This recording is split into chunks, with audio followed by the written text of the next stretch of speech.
So hello everyone, this is Vikas and welcome to you all in a छोटा सा YouTube channel topic से top तक। तो आज की इस वीडियो में कवर करने वाले हैं force and laws of motion, जिसमें केवल लॉज ऑफ मोशन की बात करेंगे, यानी कि गति के नियम। जो फोर्स है बल टॉपिक है उसको हमने पहले कवर कर लिया, जो कि 45 मिनट की वीडियो थी। तो उसका लिंक हमने डिस्क्रिप्शन बॉक्स में दे दिया है, तो आप यदि नहीं देखें तो वहाँ विजिट कर लीजिए। और चलिए लॉज ऑफ मोशन को बिल्कुल बेसिक से ऊपर तक बात करेंगे और जितना कम समय हो सकेगा उसको कवर करने की कोशिश की जाएगी। तो चलिए बिना टाइम वेस्ट करते हैं, वीडियो को फटाफट start.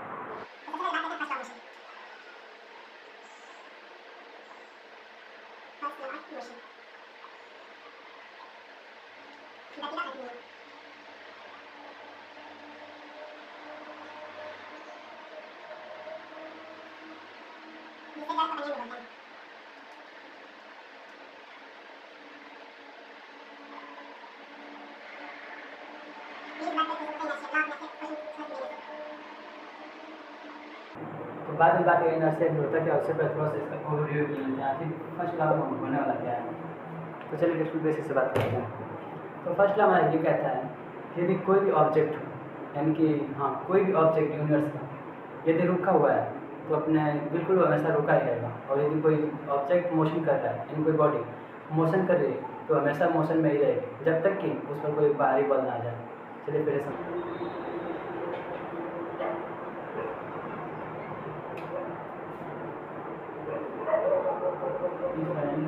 object is in rest, it tends to be in rest, it to be in rest, or if an object in motion, it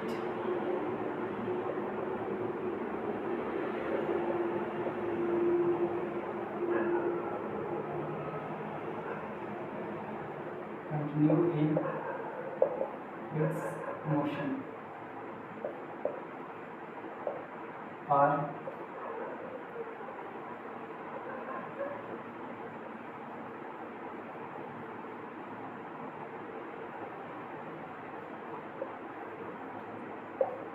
until and unless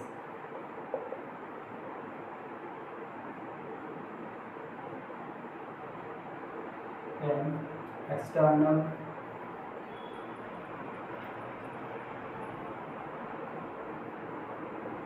is not act.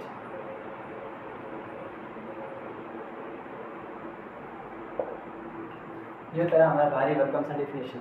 तो डरने वाली बात नहीं है, फिर समझते हैं इसको एक करके। तो बोल क्या है, if an object is in rest, rest बोले तो रुका हुआ,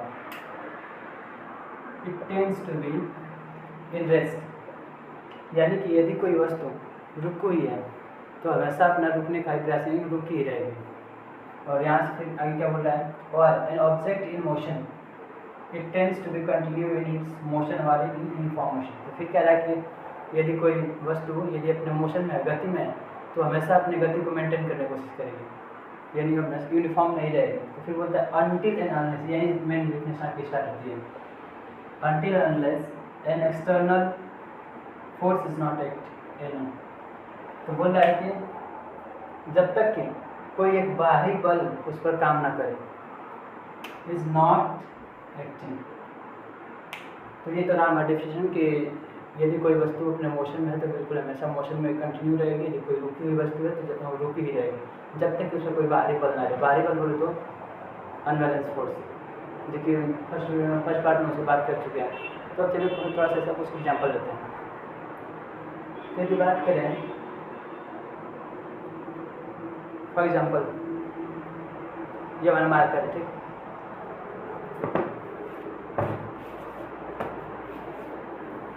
ये हमारे कुछ सर्कस से हमारा मार्कर है। ये क्या हुआ है, अभी रुका हुआ है, तो ये तब तक रुका रहेगा जब तक इसको कोई बाहरी, यानी कि वैक्यूम मान इसको रखते हैं, ये एयर फ्रिक्शन हटा दें कि बाहरी कोई और भी जो फैक्टर काम करें क्षणों के लिए, तो वो सब कुछ हटा दें तो ये बिल्कुल जो मार्कर हमेशा एकदम अपने सेम इसी पोजीशन में रहेगा जब तक कि इस पर कोई बाहरी बल काम ना कर दे। और सेम वही चीज़ है कि यदि मोशन में है तो हमेशा मोशन में ही रहेगी कंटिन्यू, जब तक इस पर कोई बाहरी फोर्स एक्ट ना कर दिया, तो फ्रिक्शन फोर्स काम करे या फिर कोई और भी। ये रहा हमारा फर्स्ट लॉ। तो ज़्यादा कुछ नहीं था। हाँ, बात करें इनर्शिया की, तो फर्स्ट लॉ को ये भी बोलते हैं कि लॉ ऑफ इनर्शिया, तो कन्फ्यूजन नहीं होना है। और एक और चीज़ देखना था कि जो बोलते हैं फर्स्ट लॉ ऑफ मोशन, इसको न्यूटन का लॉ भी बोलते हैं। तो यहाँ भी कन्फ्यूजन नहीं होना है कि न्यूटन लॉ है या फिर कौन सा लॉ है। तो चलिए बात करते हैं इनर्शिया पर। यदि आप इसको नोट नहीं किया तो प्लीज़ एक स्क्रीन शॉट ले लीजिए वीडियो को पॉज करके। तो आई होप कि आपने स्क्रीन शॉट ले लिया होगा। तो चलिए आगे देखते हैं इनर्शिया क्या होता है, जड़त्व। तो चलिए समझते हैं आपकी इनर्शिया होता है क्या। तो कभी कभी देता है कि लॉ ऑफ इनर्शिया, तो कन्फ्यूजन नहीं होना है, फर्स्ट लॉ की बात कर रहा है। तो चलिए देखते हैं आपके टर्म इनर्शिया होता है क्या। सो बात करें इनर्शिया की, तो इनर्शिया क्या होता है? It is property by virtue of it cause oppose any change in it. बात करें तो एक प्रकार की प्रॉपर्टी है जो कि अपने अंदर किसी प्रकार का बदलाव आने से रोकती है। माइंड तो कुछ स्वभाव है। तो चलिए डेफिनेशन देखते हैं क्या कहते हैं। सेम ये चीज़ डेफिनेशन राइट करना चाहें तो प्लीज़ नोट कर लीजिएगा। So it is a property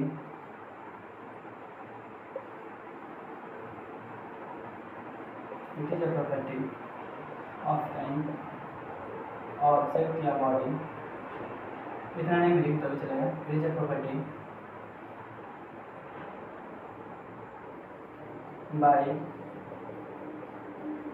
by virtue of which it opposes any change in it।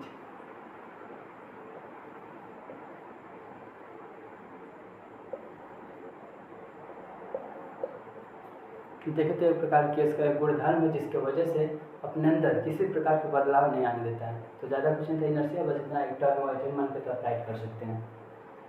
सो बात करते हैं कि इनर्शिया आखिर हमारे डेली लाइफ में कुछ काम भी आता है या फिर बस ऐसे ही है, या फिर जो फर्स्ट लॉ न्यूटन का है आखिर इसका काम क्या है हमारे लाइफ में। तो ज़्यादा दूर नहीं जाएंगे, बस यही बेसिस अपना देखते हैं, यूज करते हैं। पहले इनर्शिया पे बात करेंगे इसको लेकर के। तो इनर्शिया को फर्स्ट लॉ को डिफाइन करें तो उसको थोड़ा सा ईजी करने के लिए इनर्शिया को दो टाइप में कैटेगराइज कर दिया जाता है। Inertia of rest, inertia of motion.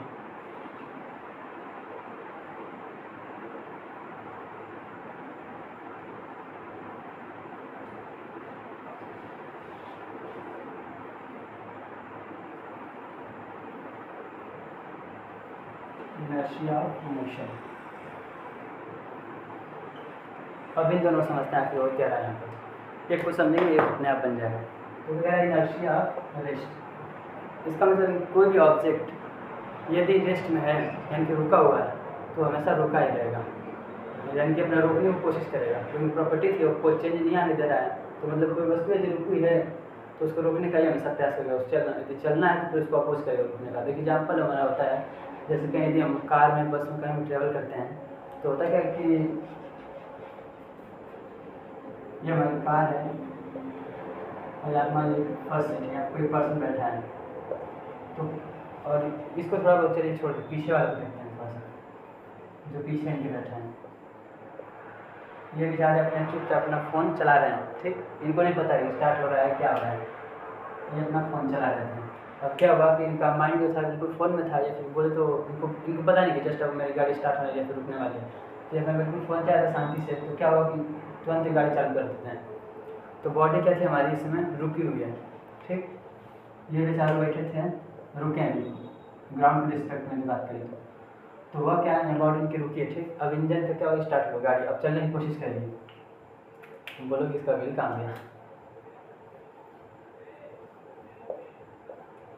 तो क्या हुआ यहाँ से अब बॉडी जस्ट मोशन में आने वाली है कार, और बॉडी था पहले से रुका हुआ। तो क्या करेगा जब कार स्टार्ट होगी तो थोड़ा सा इनको लगेगा जंप, यानी थोड़ा सा नहीं जंप नहीं, थोड़ा सा पीछे आएंगे क्योंकि बॉडी आगे बढ़ रही है। अब यहाँ से जब कार आगे आएगी तो इनको भी आगे आना होगा। जब इनर्शिया कह रहा है कि इनको हम रोक के रखेंगे तो क्या होगा बॉडी अपने आप पीछे थोड़ा सा खींचने की कोशिश करेगी। तो इसलिए यदि हम कहीं बैठे होते हैं किसी कार में, बस में, कहीं भी ट्रैवल करते हैं और अचानक यदि जब स्टॉप तो ठीक है तो बैठे हैं, जब स्टार्ट होगी तो हम थोड़ा सा पीछे की तरफ आते हैं। इसलिए तब इनर्शिया ऑफ रेस्ट जो है हमें रोकने की कोशिश करता है, जबकि हमारे जो व्हीकल है वो आगे बढ़ रही है, मोशन में लाने की कोशिश कर रही है। तो ज़्यादा कुछ नहीं था, बस अब इसका सेम अपोजिट है इनर्शिया ऑफ मोशन। उसमें क्या होता है कि ये जो है अभी कार के रिस्पेक्ट में मोशन में है, गाड़ी चल रही है आगे, अब इनको सडन कोई आगे ब्रेकर चाहे जो भी कुछ, अब ब्रेक जो है ड्राइवर ने ब्रेक अप्लाई किया तो क्या हुआ, गाड़ी रुक गई, जबकि इनको नहीं पता है कि गाड़ी रुकी है जो भी हुआ, या फिर बॉडी तो इसको मोशन में ही रहना है, तो ये कहेगी इनर्शिया आकर चल रहे तो चलो, काहे रुक रहे हो, तो ये बोलेंगे कि भैया ब्रेक लगी जो कुछ, तो उससे मतलब नहीं है, तो इनर्शिया करके अब चलना है तो चलते रहिए। तो जब गाड़ी का ब्रेक लगी तो आपके कहने थोड़ा सा आगे आ जाएंगे, यदि सीट बेल्ट नहीं है तो आप इसमें इंजरी हो सकती है, इसलिए बोलते हैं सीट बेल्ट थोड़ा सा यूज किया करिए।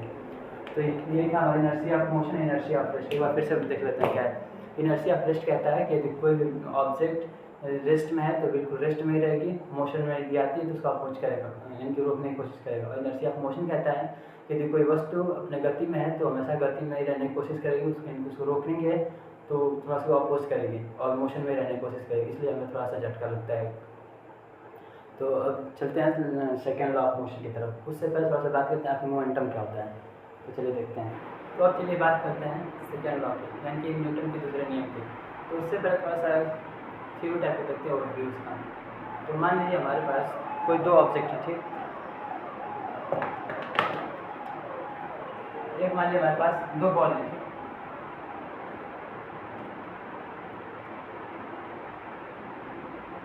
एक जो बॉल है थोड़ा सा बड़ा है, एक छोटा सा, ये मान लिया हमारा है क्रिकेट वाला बॉल।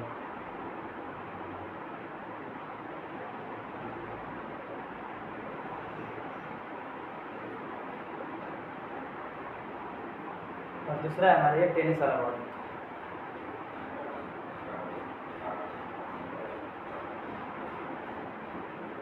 यदि और साइज में देखें तो छोटा बड़ा है तो इसका मास चेंज ही होगा, तो इसका मान लीजिए मास थोड़ा सा जो है ज़्यादा है, दैट इज m1, और इसका भी मास करें, मास देखें तो इसका है m2, यानी कि छोटा वाला, तो इसका मास जो है कम है इससे कंपेयर में। तो ये हमारा जो स्टेटमेंट आता है कि इन दो हमारे ऑब्जेक्ट हैं, एक लाइटर है और एक हैवियर है, यानी बोलते हैं बड़ा वाला बॉल छोटा वाला, ये दोनों को एक साथ थ्रो करते हैं या फिर कहीं ग्राउंड में रोल कर देते हैं ऐसे। तो जहाँ बात ये रोकने की आई है तो जाहिर सी बात है कि यदि जो बड़ा वाला बॉल है, यानी जो हैवियर है और ये भी है इनके साथ, तो मास इनका ये रहा और वेलोसिटी जो इनकी है दोनों सेम रहेगी, यानी एक साथ हम दोनों एक स्पीड के साथ हम थ्रो कराएंगे। वेलोसिटी क्या है, सेम है और बोथ। तो ये रहे हमारे दो ऑब्जेक्ट, एक हैवी वाला और छोटा हल्का वाला, दोनों एक साथ थ्रो कर रहे हैं, दोनों की वेलोसिटी जो बिल्कुल सेम है। तो बात ये है कि रोकना है इनको, यदि जो इसका मास ज़्यादा है तो उनको रोकने के लिए हमें फोर्स भी ज़्यादा लगाना पड़ेगा। तो यहाँ से स्टेटमेंट नज़र आता है कि F is directly proportional to mass. हाँ, जो फोर्स है हमारा मास की डायरेक्टली प्रोपोर्शनल, जितना ज़्यादा फोर्स उतना ज़्यादा मास लगाना पड़ेगा। तो फिर इसका सेकेंड स्टेटमेंट देखते हैं, फिर उसके बाद सेकेंड लॉ जो हमारा बिल्कुल आसान हो जाने वाला है। तो सेकेंड स्टेटमेंट हमारा क्या कहता है,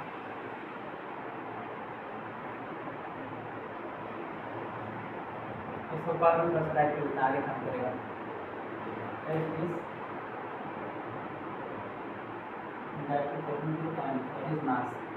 अब सेकेंड स्टेटमेंट थोड़ा सा पलट गया है। तो सेकेंड क्या कहता है कि हमारे पास दो ऑब्जेक्ट है, ठीक,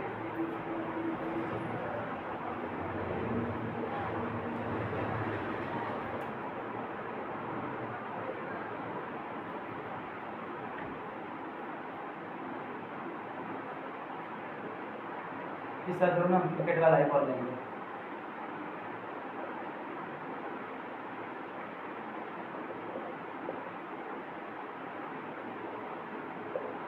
और इनका जो मास होने वाला है इसका सेम रहेगा दोनों का, क्योंकि साइज दोनों सेम है, दोनों क्रिकेट बॉल का मास होगा मास m1 m2।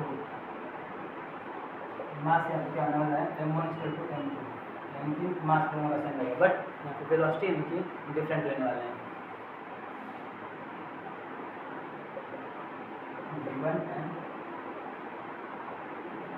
Velocity v2। यहाँ पे जो V1 एंड V2 है वो नॉट इक्वल टू, दोनों के बराबर में इक्वल नहीं है, तो यहाँ से कंफ्यूजन निकलता है। अब सेम वही काम इनको भी करेंगे, दोनों को थ्रो कर दी, ठीक। अब इन्हें रोकना है, तो मास तो यहाँ बिल्कुल सेम है।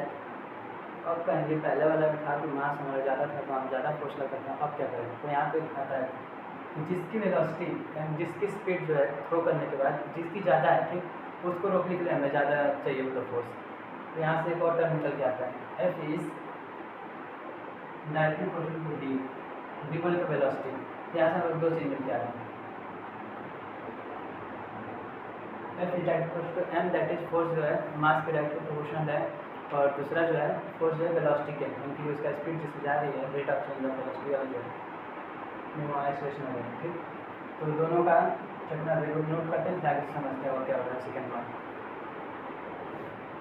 अब तक जो दोनों स्टेटमेंट हमने देखा था, दोनों बॉल को लेकर के मास सेम था और वेलोसिटी सेम था, तो सब हम बात कर रहे थे अभी तक मोमेंटम के बारे में। सेकंड लॉ अभी स्टार्ट ही नहीं हुआ, क्योंकि पहले बताया था मोमेंटम पढ़ने वाले हैं, तो शायद हमारा माइंड इस तरह से प्रिपेयर नहीं होता। तो देखते हैं, तो अब तक हमारा क्या था, मोमेंटम था।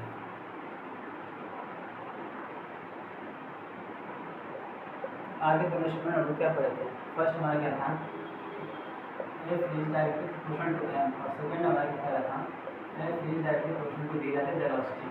यहाँ से एक चीज़ समझ आता है, और ओवरऑल देखें तो मोमेंटम होता क्या हमारा, तो मोमेंटम हमारा होता है, मोमेंटम को रिप्रेजेंट करते हैं हम पी से, स्मॉल पी। अब आगे बात करें इसके साइन के वाला क्या होने वाले हैं, ठीक। तो मोमेंटम को हम रिप्रेजेंट करते हैं स्मॉल पी से। तो यहाँ हमारा देखने को मिलता है जो हमारा मोमेंटम है,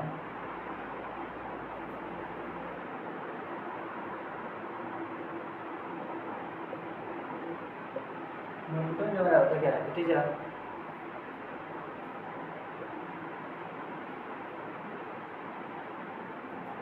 product of mass and velocity. यहाँ से यही देखने को मिला है कि जो प्रोडक्ट होता है आपका, एक बार मास था और वेलोसिटी, तो मोमेंटम हमारा होता है क्या, जो मोमेंटम ये देखें तो product of mass and velocity. इसको और थोड़ा सा आसान से देखते हैं, नोट करा जितना भी कर सकते हैं।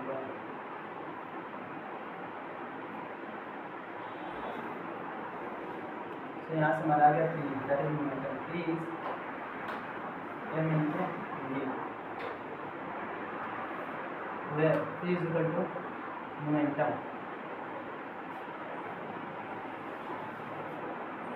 M is equal to mass of object, where v is equal to velocity।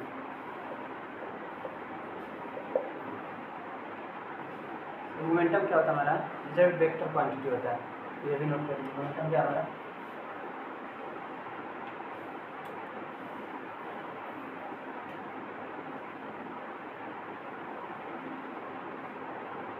So momentum is a vector quantity. अब देखते हैं आपकी सेकंड लॉ होता क्या है, ठीक। सेकेंड लॉ को स्टार्ट करने से पहले थोड़ा सा देखते हैं इसी यूनिट के आने वाले। तो असाइनमेंट की बात करें, यही से निकालते हैं असाइनमेंट इसका, ये रहा हमारा वेक्टर क्वांटिटी, और यहाँ से असाइनमेंट निकालते हैं।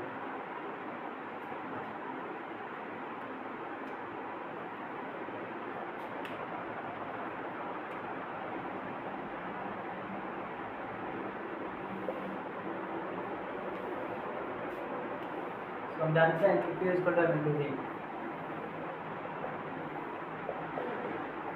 यदि बात करें मास की, तो मास को हम न्यूटन से भी दिखाते हैं या फिर केजी से। यहाँ से हमारा मास क्या गया, केजी, और वेलोसिटी क्या होता है, मीटर पर सेकंड स्क्वायर। हमारा जो ओवरऑल यूनिट आने वाली है ये होती है केजी मीटर पर सेकंड स्क्वायर, या फिर केजी को न्यूटन ही बोलते हैं। तो दूसरी जो आ रही है यूनिट आपको आ जाएगा न्यूटन मीटर पर सेकंड स्क्वायर। ये भी आपका इंपॉर्टेंट टर्म होने वाला है, क्योंकि असाइनमेंट और ये सब वेक्टर क्वांटिटी वाला यहाँ से क्वेश्चन बनता है, असाइनमेंट से बनता है, यानी ये तो वेरी वेरी इंपॉर्टेंट। और यहाँ से तो क्वेश्चन पूछ सकता है कि रिप्रेजेंटेड फॉर, और यही बात है, इसको तो भूलना नहीं है, स्टेटमेंट वाला क्वेश्चन है। सो बेसिकली अभी स्टार्ट करते हैं आपका सेकेंड लॉ होता है, तो यहीं सब बिल्कुल सेकेंड लॉ स्टार्ट होने वाला है। तो यहाँ से देखें, so according to second law,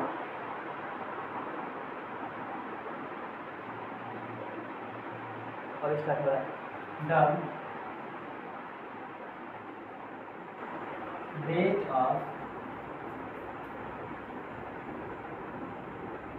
the rate of change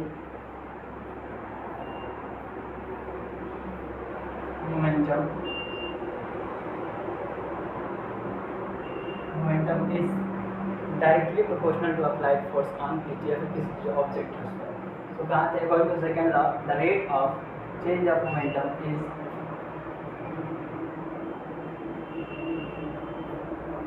directly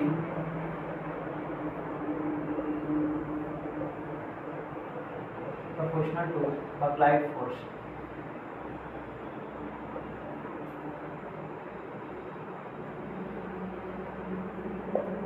तो यहाँ से हम ये देखते हैं कि F is directly proportional to change in momentum।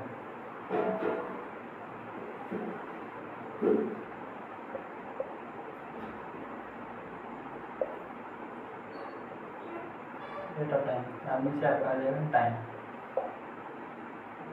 मे भी रेट आपको नहीं दिख रहा होगा तो फिर यहाँ से देखो चेंज करें। तो यहाँ पे हम दो ऑब्जेक्ट की हमेशा बात कर रहे हैं M1 M2 V1 V2। तो यहाँ पे देखेंगे चेंज तो इनिशियल फाइनल दोनों देखेंगे M1 V1 M2 V2 final initial ठीक अपॉन में T। तो यहाँ से आपका M जो है कॉमन मिल गया तो F directly proportional to M ठीक कॉमन हो गया आपका V minus Q upon T। इससे अब इसको माइनस कर दिया। सो जो फर्स्ट पार्ट है जब देखे होंगे या फिर नहीं देखेंगे प्लीज़ इसका लिंक डिस्क्रिप्शन बॉक्स में। तो वहाँ से हम क्या निकालते डायमेंशन निकालते थे फोर्स का M/A का। बेसिकली जो सेकेंड लॉ है M/A है तो उसको निकालने की कोशिश करा कि आता कहाँ से, पहले बोल दिया था तो फिर कैसे आ रहा है। तो लास्ट में निकालें M/A जो होता है सेकेंड लॉ बोल देते हैं एक बार में कि सेकेंड लॉ क्या होता है। तो कोई बोल देता है कि M/A तो आखिर वो M/A आता कहाँ से और है क्या, तो वही निकालने की कोशिश करेंगे। और फर्स्ट में वीडियो में पहले उसकी बात कर चुके हैं तो देखते हैं यहाँ से। तो V माइनस U हमारा क्या था एक्सेलरेशन था।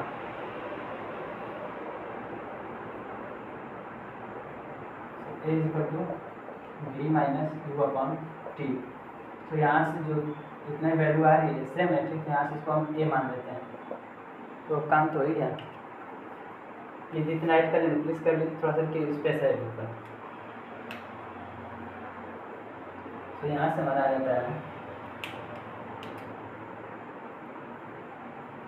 F is directly proportional to M into A। यहाँ से हमारा A आ गया था और यही हमारा होता है सेकेंड लॉ ऑफ मोशन। यदि राइट करना है तो कर लीजिए, थोड़ा सा इरेज करना है।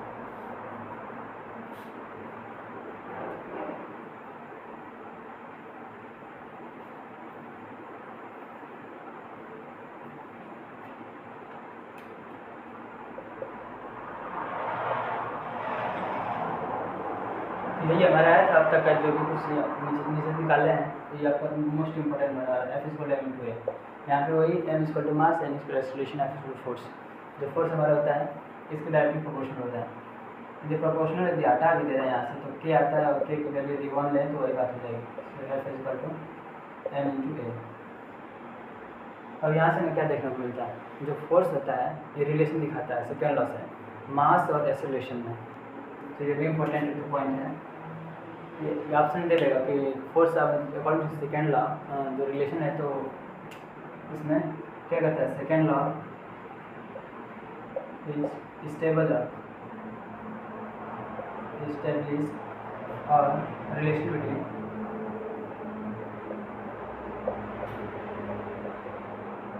मास एंड एक्सेलरेशन।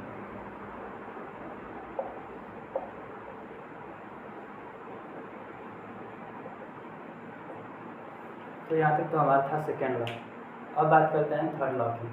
थर्ड लॉ ज़्यादा कुछ नहीं है, बस वही अपना जो बचपन से पढ़ते आ रहे हैं एक्शन एंड रिएक्शन। तो देखते हैं कितना भी आसान होने वाला है, बिल्कुल आसान है लेकिन तो देखते हैं क्या है। तो देखते हैं हमारा थर्ड लॉ क्या होने वाला है, जिसको बोलते हैं गति का तीसरा नियम। इसका दूसरा एक नाम भी है, इंग्लिश में बात करें तो इसको एक्शन एंड रिएक्शन फोर्स इसको बोलते हैं, और हिंदी में बोलें तो वही क्रिया प्रतिक्रिया, क्रिया तथा प्रतिक्रिया।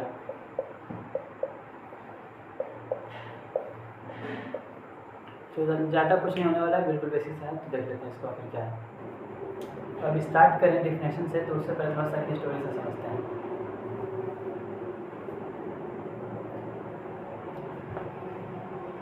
फॉर एग्जाम्पल ये हमारे पास वॉल है, ठीक।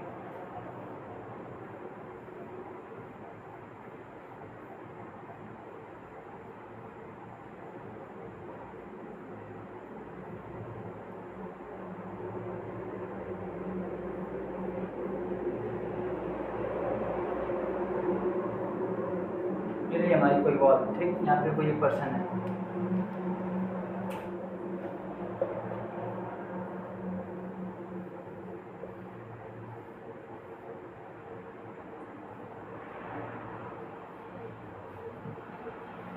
तो ये जो पर्सन है क्या कर रहे हैं, दीवार को पुश कर रहे हैं ऐसे,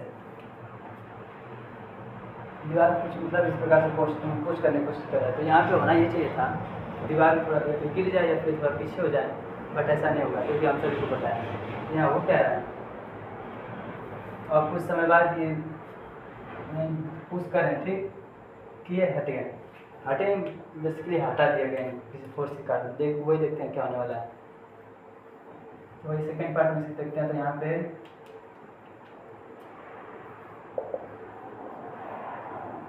ये हल्का सा मतलब पीछे आ गए हैं इस बार।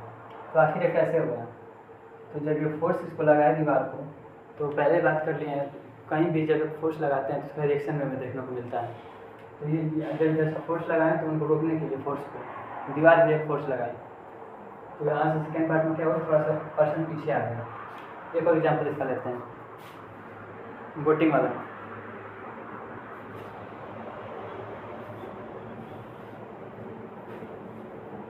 बोटिंग से थोड़ा चंद्रयान वाला देखते हैं। ये मान लीजिए कोई हमारे पास एक रॉकेट है, ठीक।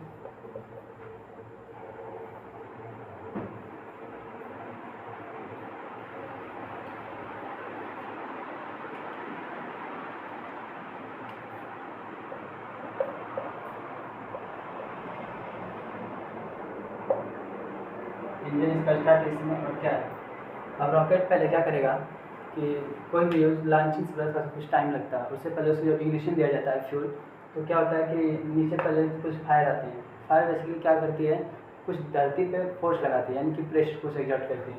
तो यहाँ से इसका फ्यूल इंजन स्टार्ट होता है, यहाँ से कुछ होता है आपका ये धुआं वगैरह फायर, तो नीचे आपका थ्रस्ट लगाती है, ठीक है, फोर्स लगाती है। तो यहाँ से क्या होगा, जब ये नीचे फोर्स लगा रहा है तो नीचे से कुछ लगेगा, तो वहीं फिर जो ग्राउंड है अपना, जो लॉन्चिंग पैड है, वहाँ से एक और फोर्स इनको देती है, जिसके कारण रॉकेट क्या अपना लॉन्च हो जाता है। तो चलिए देखते हैं इसका डेफिनेशन थोड़ा सा।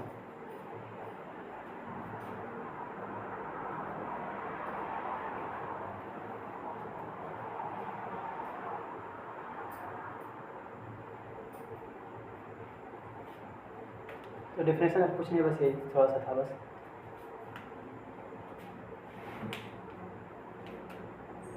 Whenever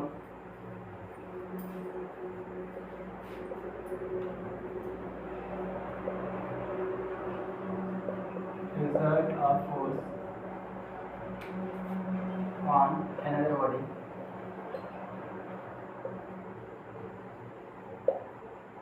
so the another body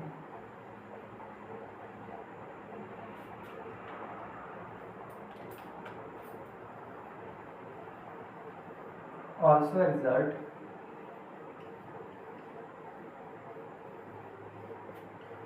a equal and opposite force on first body। वही जो हमारे साथ दीवार जो था या फिर ग्राउंड ले, तो फर्स्ट बॉडी है, दीवार और रॉकेट फर्स्ट बॉडी है, और ग्राउंड जो था और पर्सन था सेकेंड बॉडी है। तो देखते हैं बराबर क्या है। Whenever a body exert a force on another body at the same time, the another body also exert a force of same and opposite direction, that is अब नीचे लगा तो एक ऊपर लगाएंगे, ठीक। अनदर वर्ड इसको हिंदी में बोलते हैं, तो एक बार और आसान समझते हैं। जब कोई वस्तु किसी दूसरे वस्तु पर बल लगाती है तो सेम उसी समय वो वस्तु भी उस व्यक्ति पर, उस पर्सन पर उतना ही अमाउंट का एक अपोजिट में, यानी कि इधर आप लगाए तो उस बार में इधर आपके अपने तरफ फोर्स आने वाला है, तो उतना एक उल्टा मतलब बल लगाती है। तो ये रहा अपना थर्ड लॉ मोशन। तो इसको और समझने की कोशिश करते हैं। एक टर्म मेरी बात में पूरी भारी भरकम डेफिनेशन को तो एक लाइन में दिखते हैं कैसे।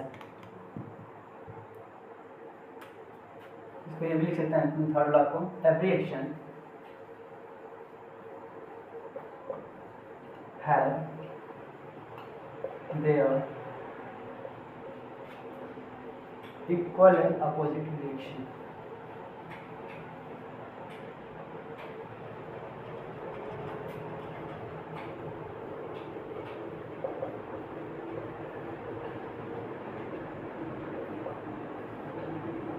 तो थर्ड लॉ को एक लाइन में डिफाइन कर सकते हैं कि there is every action have equal and opposite reaction. So I hope कि आप वीडियो में यहाँ तक बने रहें। तो कैसा रहा वीडियो कमेंट बॉक्स आपके लिए बना है, तो प्लीज़ ज़रूर कुछ फीडबैक आप वहाँ दीजिएगा। और फर्स्ट पार्ट की लिंक डिस्क्रिप्शन बॉक्स में दे दी जाएगी, जो कि फोर्स पे था, तो लगभग 40 मिनट की वीडियो है, तो प्लीज़ आप वहाँ विजिट करिए। और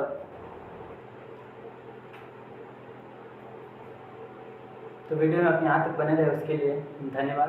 keep study, be positive and keep support. Thank you.